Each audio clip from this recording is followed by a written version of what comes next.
Hi and welcome back, my name is Emily. In this video I will be giving you some inspiration on how you can create a coffee themed card. I was inspired because coffee loving card makers are having a hop.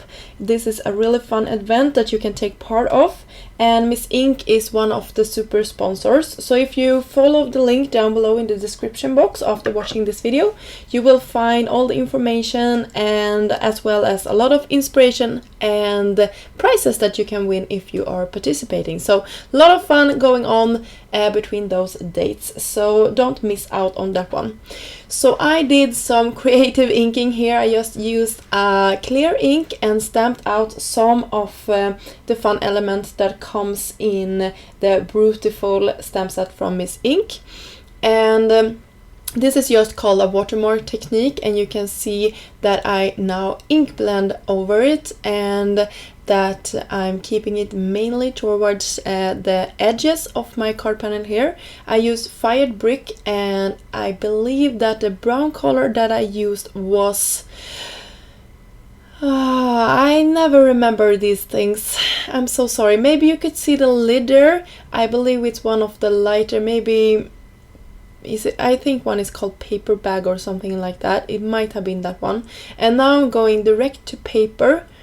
No, it's vintage photo. I am sure of this. I love this color. It's vintage photo. sorry for being so unsure, but I'm sure now. You can see here on the lid. So really fun color combination there between the pink or reddish color and the brown there. I spritzed that with some water off camera because I always get the white splatters on my camera when I'm doing it on camera, so that I decided to do off camera. So I used some black remarkable ink from Make a Forte to stamp out my focal point here. This focal point also comes from the Brewtiful stamp set from Miss Ink, and I will color these in with my Copic markers. I will use a light combination here with my R markers. That's a yellow combination. I wanted my flowers to look like yellow-white-ish, if that makes sense. You can see here in the end picture, and also some coffee beans there that I colored brown, and my green leaves. And then I did some ombre pink-red color combination here for my mug, my XO mug here. I carefully went around all the dots here because I wanted to keep them white, and I just made sure that I was quite careful because pink and red colors are quite hard to mask off, or sorry, to hide later on if you get it on top of a surface that you don't want it to be red, so to speak. So I was a little bit careful there. So I went around the edges on my flowers here, and that is just because I don't have any coordinating dies. I don't even think there are coordinating dies for this stamp set.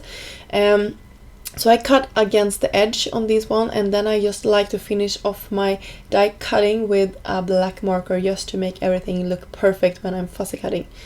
So I popped all of these in like focal points up with some foam tape, as well as my XO here. I will pop them up as well, so I have a lot of dimension going on this card. My background, my flower, and the cup is all raised up. And I heat embossed a sentiment off camera that says to pick you up, and I just think that was a cute sentiment to have. And I had some leftover flowers, and I decided to decorate my mug there with them. And I sprinkled some pretty pink Pars clear sequins in the variety mix of sizes here, and I used my jewel picker from Make a Forte just to make my life a little bit easier and adhering all of those teeny tiny embellishments. I coated this with some glitter, my glitter marker, and that is it. I hope you like this project and that you will stop by the coffee loving card makers blog hop. And until next time, I hope you have a great day. Bye!